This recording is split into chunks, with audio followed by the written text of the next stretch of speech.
एक टुनटुन नाम का गांव था जो जंगल के करीब था और वही एक चिंटू नाम का बच्चा रहता है जो कि बहुत शरारती है। एक बार की बात है, चिंटू घर के बाहर खेल रहा होता है और चिंटू की माँ चिंटू को बुला रही होती है। चिंटू बेटा, अरे ओ चिंटू बेटा, ज्यादा दूर मत जाना, जंगल में खो जाओगे। हाँ माँ, मैं बस थोड़ी देर में वापस आ जाऊंगा। मैं अब बड़ा हो गया हूँ, तुम फिक्र मत करो। चिंटू की बात सुनकर चिंटू की माँ वहाँ से चली जाती है और फिर चिंटू खेलते खेलते जंगल की ओर चला जाता है। अरे ये रास्ता कहाँ गया? माँ, तुम कहाँ हो? लगता है मैं रास्ता भटक गया। चिंटू उदासी में वही जंगल के बीच बैठ जाता है। कुछ देर बाद उसी जगह गिलहरी और खरगोश आते हैं। अरे तुम कौन हो और इतने उदास क्यों हो? मैं चिंटू हूँ, अपनी माँ से बिछड़ गया हूँ। चिंटू तुम मत डरो, हम सब मिलकर तुम्हें घर पहुँचा देंगे। कुछ देर में ही भालू और शेर भी आ जाते हैं। क्या बात है, छोटे जंगल में खो गए हो? हाँ, पर अब डर नहीं लग रहा। आप सब हो ना? सभी जानवर मिलकर चिंटू को रास्ता दिखते हैं। चिंटू की माँ भागती हुई आती है।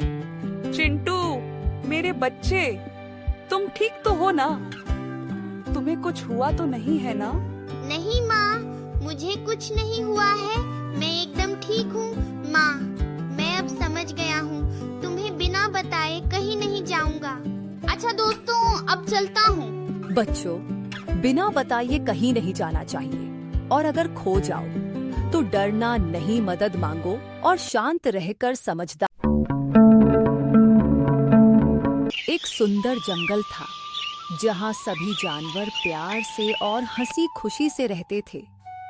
लेकिन एक दिन जंगल में अजीब सी खलबली मच गई। चिंकी नाम का एक बंदर दौड़ता हुआ आता है। अरे मीठू, जल्दी चलो, कुछ गड़बड़ लग रही है। क्या हुआ चिंकी? इतना घबराए हुए क्यों हो? मीठू, मैंने लोमड़ी को देखा, वो सबको बुला रही है किसी खजाने के लिए। चिंकी की बात सुनकर सभी जानवर लोमड़ी के पास जाते हैं। मेरे पास एक नक्शा है। जंगल का जमीन के नीचे खजाना है, लेकिन खजाना सिर्फ समझदार जानवर को मिलेगा। क्या कहा? खजाना? वाह, मजा आ गया। चलो फिर सब मिलकर खोजते हैं। गप्पू भैया, किसी भी चीज के पीछे भागने से पहले सोच लेना चाहिए। सभी जानवर खजाना ढूंढने के लिए तैयार हो जाते हैं और लोमड़ी सबको गलत रास्ता बता देती है और खुद असली खजाना वाले रास्ते पर जाती है। लेकिन रास्ता लोमड़ी धीरे धीरे घने जंगल की ओर बढ़ती जाती है। चलते चलते उससे एक गुफा मिलता है जिससे देख लोमड़ी खुश हो जाती है और अंधेरे गुफा के अंदर चली जाती है। ओह नहीं, मैं तो रास्ता भटक गई, कोई मेरी मदद करो। वही बाहर चिंकी और मीठू आपस में बात करते हैं कि देखा मीठू भाई, अब समझ आया, लोमड़ी ने हमें धोखा देना चाहती थी और देखो खुद फंस गई। गप्पू हाथी लोमड़ी को गुफा से बाहर ले आता है और लोमड़ी अपनी इस हरकत के लिए शर्मिंदा होती है। मुझे माफ कर दो दोस्तों, लालच ने मेरी आंखें बंद कर दी थी। अंत में लोमड़ी सुधर जाती है और सबके साथ मिल झूल कर रहती है। इस कहानी से हमें ये सीख मिली, लालच बुरी बला है और मिल झूल कर रहने में ही सच्चा सुख है।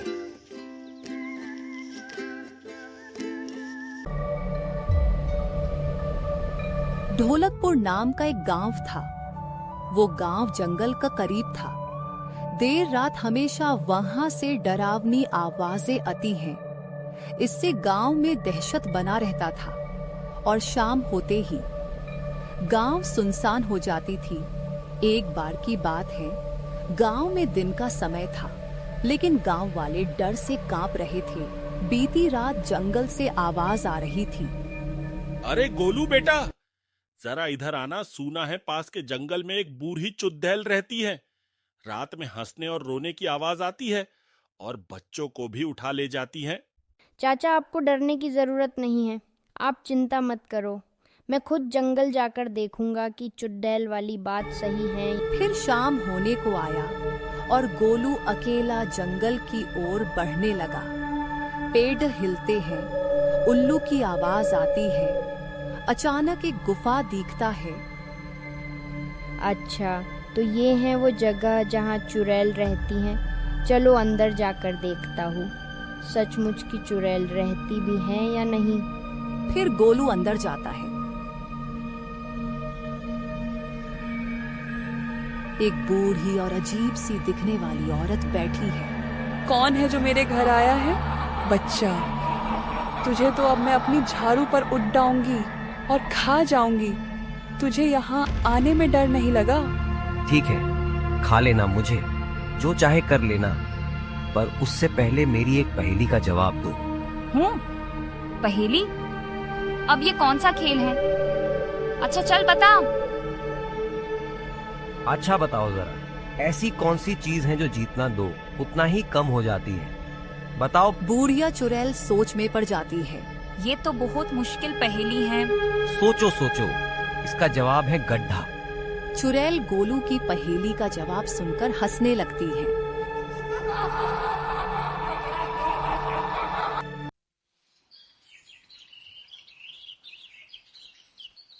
अगले दिन सुबह गोलू वापस आता है। हाथ में चुड़ैल का दिया हुआ इनाम होता है। अरे गांव वालों, डरने की जरूरत नहीं है। चुड़ैल तो असल में अकेली पर गई थी, अब वो सबकी दोस्त बनना चाहती है। गांव वाले खुश होकर गोलू जिंदाबाद के नारे लगाने लगे।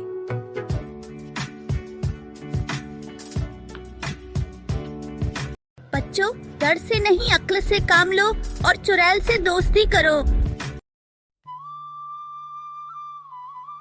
रामपुर नाम का एक गांव था, जहां रामू नाम का एक गरीब किसान रहता था। वो बहुत मेहनती था।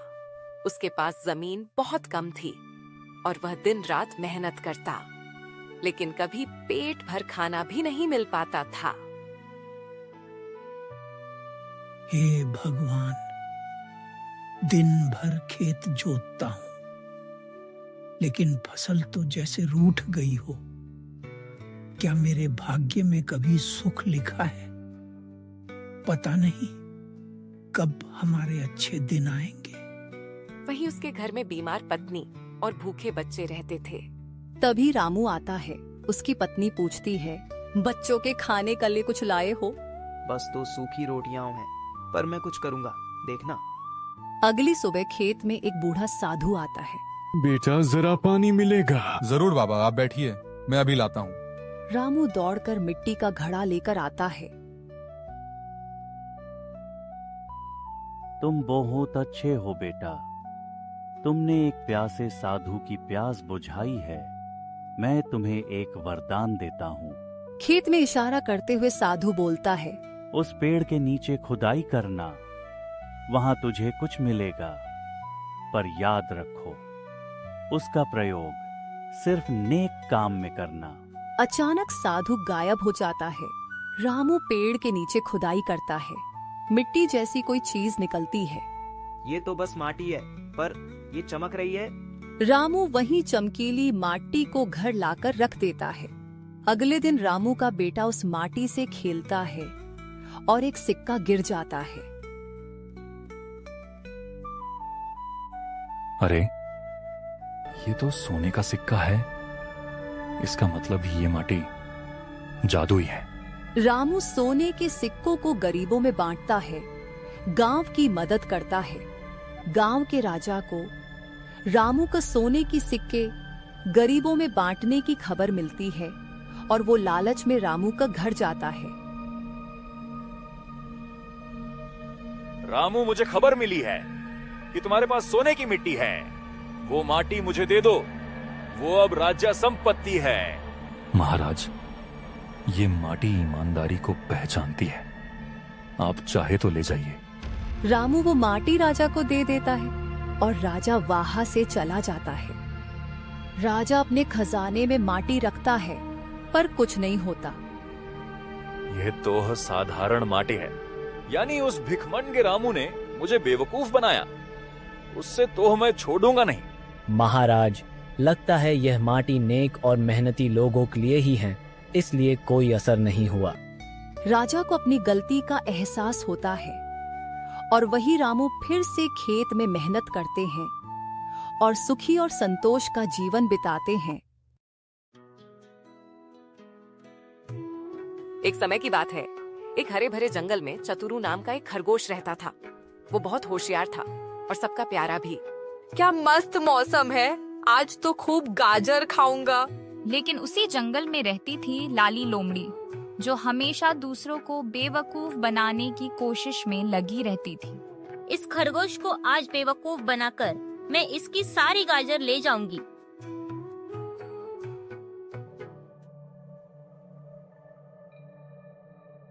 अरे कोई है ये आदमी? मेरी तबीयत बहुत खराब है, मदद करो। अरे लाली दीदी, आपको क्या हुआ? बस थोड़ा सा गाजर मिल जाए तो ठीक हो जाऊंगी। लेकिन चतुरु समझ गया कि ये लोमड़ी की चाल है। उसने एक योजना बनाई।